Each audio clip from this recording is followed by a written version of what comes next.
नमस्कार शिक्षक बंधू आणि भगिनींनो, आपल्या सर्वांचं हार्दिक स्वागत. हॅशटॅग द सोल्युशन गुरुजी या चॅनलमध्ये आपल्या सर्वांचं हार्दिक स्वागत करून आजच्या व्हिडिओमध्ये UDAS प्लस प्रणालीवरती स्टुडंट मॉड्यूलवरती गेल्यानंतर कशाप्रकारे 2026-27 अंतर्गत विद्यार्थी प्रमोशन करायचं आहे याबद्दल व्हिडिओमध्ये माहिती घेणार आहोत.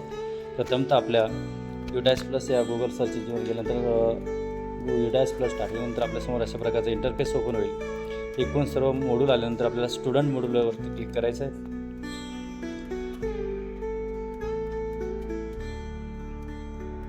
स्टुडंट मॉड्यूलवर क्लिक केल्यानंतर आपल्यासमोर आपल्या शाळेचा इंटरफेस येईल. त्यामध्ये 2025-26 आणि 26-27 असं करंट अकॅडमिक इयरबद्दल माहिती येणार आहेत. त्या अंतर्गत आपल्याला 2025-26वरती क्लिक केल्यानंतर मागचे सर्व आपल्याला माहिती दिसणार आहेत. आपण परत बॅक जायचं आहे आणि 2026-27मध्ये क्लिक करायचं आहे. आपल्या स्क्रीनवर दिसत असल्याप्रमाणे your school has transit 2026-27 list of active student APAAR details आपल्या स्क्रीनवर दिसत आहेत. तसेच MBO student not progress student हे सुद्धा आपल्याला दिसणार आहे. तर या प्रथमतः आपण यावरती क्लिक करून घ्यायचं आहे. आपले किती विद्यार्थी सर्व दिसत आहेत याबद्दल माहिती जाणून घ्यायची आहे. ज्या विद्यार्थ्यांचे अपार ID नसतील त्या विद्यार्थ्यांचे अपार ID आपल्याला स्क्रीनवर नॉट ॲप्लिकेबल वगैरे दिसणार आहेत. सर्व माहिती दिसणार आहेत. परत बॅक जायचं आहे. बॅक गेल्यानंतर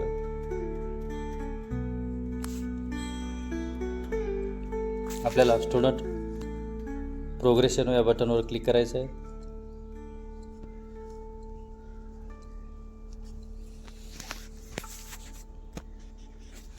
यावरती क्लिक केल्यानंतर आपल्या स्क्रीनवर दिसत असल्याप्रमाणे एकूण आपल्या शाळेचे विद्यार्थी दिसत आहेत. त्यामध्ये विद्यार्थ्यांचा कोणताही डेटा आलेला नाही. त्यासाठी आपल्याला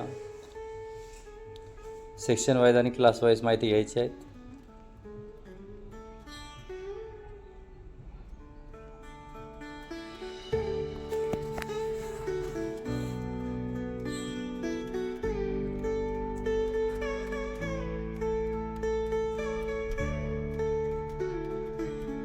या सर्व विद्यार्थ्यांचं आपल्याला प्रमोशन करण्यासाठी विद्यार्थ्यांचं मार्कशीट पर्सेंटेज वगैरे सर्व लागणार आहेत.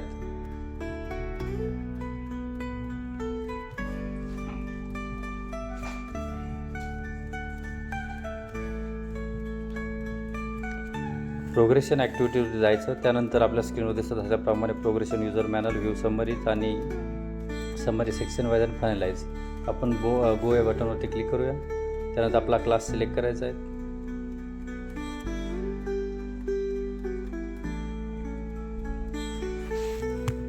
क्लास वाईज आपल्याला समोर दिसत आहे विद्यार्थी दिसत असल्याप्रमाणे आपल्याला प्रोग्रेशन स्टेटसवरती क्लिक करायचं आहे. विद्यार्थी promoted by examination, not promoted repeated, promoted without examination. यामध्ये प्रमोटेड बाय एक्झामिनेशन करायचं. तर पर्सेंटेज टाकायचे आहेत. आपल्या स्क्रीनवर दिसत असल्याप्रमाणे आपल्याला इथे पर्सेंटेज टाकायचे आहेत.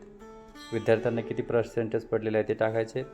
त्यानंतर किती दिवस शाळा अटेंड केली आहेत ते त्या दिवस टाकायचे. आणि select studying in same school. आपल्या शाळा शिकत असेल स्टडिंग इन सेम स्कूल टाका, किंवा आपली शाळा सोडून दुसऱ्या शाळेत गेला असेल तर लेफ्ट विथ TC वगैरे टाका. तिथे पर्सेंटेज टाकायचे.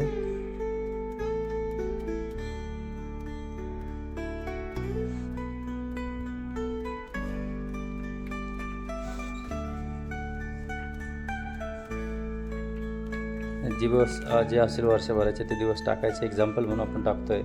त्यानंतर क्लास त्यामध्ये करायचं आणि ते अपडेट करायचे. अपडेट केल्यानंतर आपला विद्यार्थी हा प्रमोट होणार आणि पुढच्या वर्गात जाणार 2026-27साठी. अशाच प्रकारचे व्हिडिओ बघण्यासाठी आमचा चॅनल द सोल्युशन गुरुजी या चॅनलला सबस्क्राईब करा. आणि महत्त्वाची गोष्ट म्हणजे प्रोग्रेशन ॲक्टिव्हिटी विद्यार्थ्यांचा निकाल लागल्यानंतर आपल्याला करायचे आहेत. परंतु फक्त आपण सर्वांनी हे सर्व डाटा व्यवस्थित तयार करून ठेवायचा. विद्यार्थ्याचं पूर्ण नाव, विद्यार्थ्याचं त्यानंतर प्रोग्रेशन स्टेटस लिहिण्यासाठी विद्यार्थ्याचा पर्सेंटेज लिहायचे एकूण, त्यानंतर 1000 दिवस आहे की ते लिहायचे. ह्या 2-3 गोष्टी आपल्याजवळ असेल तर आपल्या विद्यालयाचं, आपल्या शाळेचं काम फक्त 10 मिनिटात पूर्ण होईल. धन्यवाद. अशाच प्रकारचे व्हिडिओ बघण्यासाठी आमचं चॅनल द सोल्युशन गुरुजीला सबस्क्राईब करा, शेअर करा.